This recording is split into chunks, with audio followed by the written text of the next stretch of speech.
हैं कि दिल मिला लेते यारों के साथ तो ज़रूरत नहीं पड़ती आज औजारों के साथ खोलने की। हमारे साथ आज डॉक्टर नीरज कुमार जी हैं, कार्डियो सर्जन हैं। जानेंगे इनसे कि दिल का खुश रखने के लिए क्या करा से एक बचाव करा जाए। डॉक्टर साहब, ये इस समय जो दिल की बीमारियां हो रही हैं, लोगों को दिक्कतें आती हैं, क्या कोविड से भी हो सकती है?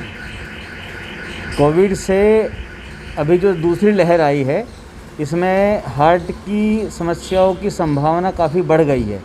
पहली लहर में ऐसा नहीं देखा गया था। पहली लहर में ये जो कोरोना है हमारे लंग्स तक काफ़ी हद तक सीमित था।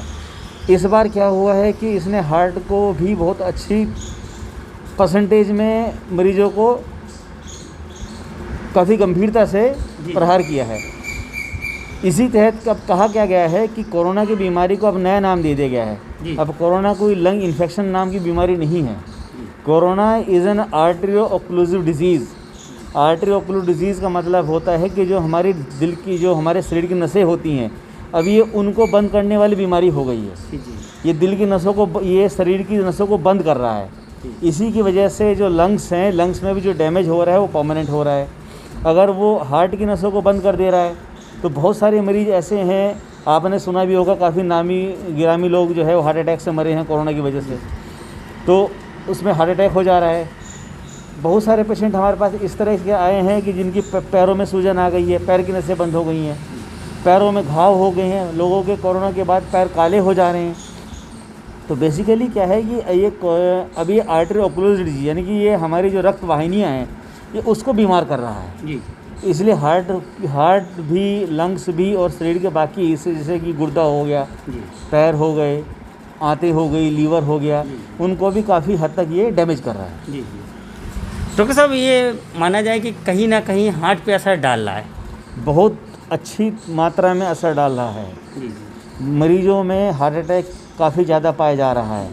दूसरा, हार्ट में सूजन हो रही है, जिससे कि हम लोग साइंटिफिक भाषा में कार्डाइटिस बोलते हैं। तो काफ़ी मरीजों में सूजन की संभावना काफ़ी ज़्यादा बढ़ के आ रही है। उसकी वजह से क्या हो रहा है कि पेशेंट हार्ट ब्लॉक करके प्रेजेंट कर रहे हैं। हार्ट ब्लॉक मतलब ये होता है कि उनकी जो दिल की जो गति है वो नियंत्रित नहीं हो रही है। वो या तो वो बहुत धीमे धड़क रहा है या बहुत तेज़ धड़क रहा है। तो हार्ट को एक बहुत ही लंग्स के बाद एक मेजर जो टारगेट बनाया है कोरोना ने, वो हार्ट ही है। डॉक्टर साहब, जैसे कि माना जाए कि हार्ट के जो पेशेंट होते हैं उनको क्या खुश रहने की ज़रूरत है? बिल्कुल। कोई भी मरीज़ किसी भी बीमारी से ग्रसित हो, चाहे वो कोरोना है या हार्ट की अपनी डिजीज़ है या कोई छोटी बीमारी है या बड़ी बीमारी है, जब हमारा मन अंदर से खुश होता है, हम अंदर से भी खुश होते हैं, बाहर से भी खुश रहते हैं, हम एक ऐसे वातावरण में रहते हैं जो कि हमारे जीवन के लिए अच्छा होता है, जिसे कहते हैं खुशनुमा वातावरण। तो उसमें भगवान ने उस शरीर में ऐसा बनाया है कि हमारे ब्रेन से, उस खुशी के कारण हमारे ब्रेन से कुछ अच्छे हार्मोन्स निकलते हैं, जिनको हम लोग एंडोर्फिन्स कहते हैं जी। तो वो एंडोर्फिन्स जो है आपके शरीर के वो की बीमारियां तो कम करेंगे, आपकी आयु को भी लंबा करते हैं जी। तो खुश रहना, तो बीमार हैं तब भी और बीमार नहीं है तब भी, हर मायने में खुश रहना बहुत अच्छा होता है। डॉक्टर साहब, जैसे ऑक्सीजन की कमी हो रही लोगों में, क्या हार्ट के पेशेंट में भी ऑक्सीजन की कमी होती है? जी, बिल्कुल होती है। हार्ट और लंग दोनों आपस में एक ही गाड़ी के दो पहिए हैं जी। अगर हमारे लंग्स पे इफ़ेक्ट होगा तो हार्ट पे भी निश्चित रूप से इफ़ेक्ट होगा, और अगर हार्ट में डिजीज़ होगी तो वो इनडायरेक्टली वो लंग्स को भी इफ़ेक्ट करता है। तो अगर हमारे लंग्स में ऑक्सीजन की कमी हो रही है तो निश्चित रूप से वो हार्ट को प्रभावित करेगा ही करेगा। थोड़ा सा मतलब कभी कभी होता क्या कि पेशेंटों में सांस फूलने लगती है, उनको ऑक्सीजन की कमी है, तो उसके कारण कभी होता क्या है, कोविड की जांच नहीं है, तो ऐसे में आप लोग क्या करते हैं सर? देखिए, अभी क्या है कि कोरोना को दो भागों में बांट दिया गया है। एक वो कोरोना पेशेंट्स जिनकी डिजीज़ हमने प्रूव कर दी है, RT-PCR एंटीजन की जांच हो गई है, उसमें क्लियर कट हो गया है कि हैं इनको कोरोना है।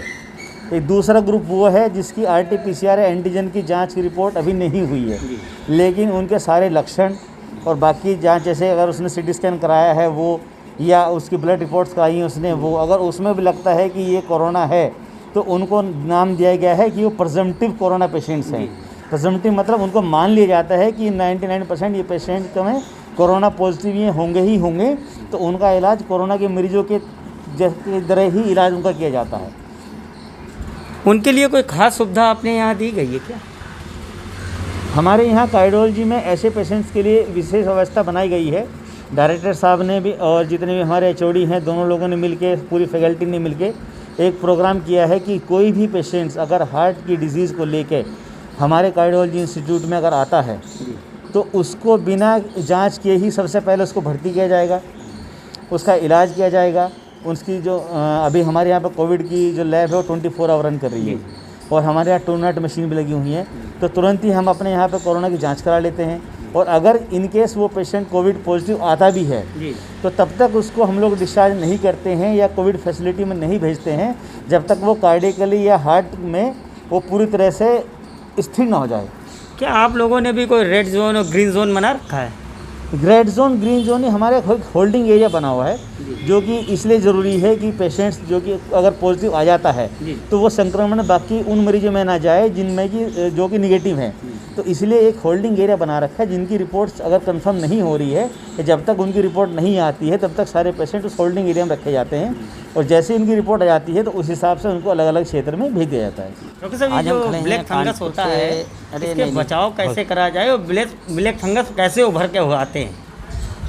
आजकल कोरोना पेशेंट्स में काफ़ी मात्रा में देखा जा रहा है कि ब्लैक फंगस नाम की एक बीमारी उनको हो रही है। ब्लैक फंगस में क्या होता है, फंगस मतलब फफूंद, हम लोग बोलते हैं ना फफूंद। तो फफूंद जो है वो अक्सर उन एरियाज में लगती है जहाँ पे नमी होती है, तो नमी के कारण फफूंद पैदा होती है। अभी यह है कि जब पेशेंट्स कोविड पेशेंट्स हैं जो कि इनको कोरोना है या वो पेशेंट जिनको कोरोना रिकवर हो गए हैं लेकिन अभी वो कोरोना की वजह से कमज़ोर हो जाते हैं, तो अगर वो फंगस उनके शरीर में किसी तरह से एंटर कर सकता है तो वो क्या करेगा कि ये इम्यूनो कॉम्प्रोमाइज पेशेंट्स हैं, वो इनके अंदर घर बना लेता है। नॉर्मली ये नाक, आँख, कान के रास्ते या मुंह के रास्ते ये एंटर करेगा आपके और ये आपके दिमाग तक को इफ़ेक्ट कर सकता है। इसमें क्या है कि ये फंगस एक तरह से आपके शरीर में जब चिपक जाता है तो उस पूरे एरिया को जैसे फफूंद नष्ट कर देती है, तो अगर नाक को नष्ट कर दे रहा है, लोगों की आँख की रोशनी चली जा रही है, दिमाग के अंदर फंगस अगर वो पैदा हो गया है तो आपके सर में आपको हेडेक कंप्लेन हो रहा है, आपके सर में लगातार बहुत तेज सीवियर पेन बना रहेगा। तो इस तरह के लक्षण मरीजों में देखे जा रहे हैं और उन मरीजों में काफ़ी पेशेंट्स में ब्लैक फंगस को देखा गया है। ब्लैक फंगस से बचने के लिए क्या करा जाए डॉक्टर साहब? जी, ये एक बहुत ही महत्वपूर्ण सवाल है। ब्लैक फंगस के बारे में जितना अभी तक डर है उसके निजात दिलाने के लिए एक ही तरीका है कि ब्लैक फंगस, आप सिंपल समझ लीजिए, ब्लैक फंगस एक वो बीमारी है या ये वो फंगस है जो कि केवल नमी वाले क्षेत्र में पैदा होता है। जहाँ पे भी नमी है, जैसे घर में किसी दीवार में सीलन है, अलमारी में सीलन है, घर के वो कमरे जिनमें सूर्य का प्रकाश लगातार नहीं जा रहा है, जहाँ पे वेंटिलेशन अच्छे से नहीं हो रहा है, या आपके आसपास की किसी बिल्डिंग में कंस्ट्रक्शन का काम चल रहा है और वहाँ पे नमी है, या घर के बेसमेंट है जहाँ पर नमी अक्सर रहती है, ये नमी वाले क्षेत्रों में फंगस उगता है। वहीं से ये फंगस हवा के द्वारा टूट के हमारी हवा में फैलता रहता है और हवा में फैलने के साथ क्या होता है, जब हम सांस लेते हैं उस सांस के थ्रू ये हमारे नाक के थ्रू हमारी आँख में, नाक में, लंग्स में, दिमाग में, शरीर के अंदर एंटर कर जाता है। इससे बचाव के दो तरीके हैं। अगर हम मास्क लगातार लगा के रखेंगे तो ये मास्क हमारा इतना कैपेबल है कि ये ब्लैक फंगस को हमारे शरीर के अंदर घुसने नहीं देगा। तो अगर आप आप जब भी अपने शरीर को, अपने आप को, अपने नाक कान को जब भी आप किसी ओपन एरिया में खोलते हैं और आपको लगता है यहाँ पे हवा धूल कुछ चल रही है, आप मास्क ज़रूर लगाएं, भले ही आप अपनी छत पर अकेले टहल रहे हों। मास्क लगा कर रखेंगे तो ब्लैक फंगस आपके शरीर के अंदर प्रवेश नहीं करेगा। दूसरा, हमें उन पेशेंट्स को मैं स्पष्ट रूप से कहना चाह रहा हूँ जो कि कोविड से रिकवर हो गए या अपने होम आइसोलेशन में हैं, वो लोग उन एरिया में रुकने से बचें जहाँ पर नमी है या जहाँ पर सूर्य का प्रकाश बहुत अच्छे से नहीं जा रहा है। आप नमी वाले क्षेत्र में नहीं रहेंगे, आप खुले क्षेत्र में रहेंगे तो निश्चित रूप से वहाँ पर फंगस नहीं होगा, तो आपको ब्लैक फंगस नाम की बीमारी बहुत अधिक मात्रा में बिल्कुल ये रहेगा कि आपको ये बीमारी होगी ही नहीं। तो मतलब जब ब्लैक फंगस होता है तो ये कैसे पता चलता है, क्या इसके लक्षण होते हैं? आपके नाक के आसपास आपको लगेगा कुछ काला काला जम गया है, आपके आँख के आसपास लगेगा काला काला जम गया है, आपकी रोशनी धीमे धीमे कम हो सकती है, आपके सर में बहुत तेज़ दर्द काफ़ी समय, लंबे समय तक बना रह सकता है, आपको नाक से सांस लेने में समस्या बन सकती है, तो ये लक्षण होते हैं, क्योंकि ये मेनली आपके ब्रेन को यानी कि दिमाग, नाक और आँख को ही अफेक्ट कर रहा है। और ये हम बता दें कि एक बहुत ही ख़तरनाक बीमारी है। अगर आपको इस तरह का कोई भी लक्षण, आपको काला काला नज़र आ रहा है, आपकी रोशनी में कोई दिक्कत आ रही है या लगातार सर दर्द बन रहा है, तो बिल्कुल बिना देर किए ही आप अपने किसी फिजिशियन को या किसी भी डॉक्टर को, ये नाक कान गले या आँख के डॉक्टर को ज़रूर दिखाएं और वो इसके लिए जांच कराएंगे, क्योंकि ये इसको जितनी जल्दी पकड़ सकते हैं उतनी जल्दी इसका इलाज शुरू होगा और उतनी जल्दी ये ठीक होगा। नहीं तो उतने हिस्से को काट कर निकालने की नौबत आती है, तभी इसका इलाज संभव है।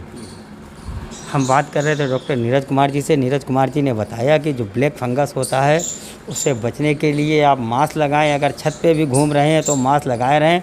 जहाँ पे नमी हो उस एरिए से बचने की कोशिश करें। ख़ास तौर से उन लोग जिनको कोविड हो चुका है वो नमी वाले एरिए से दूर रहें।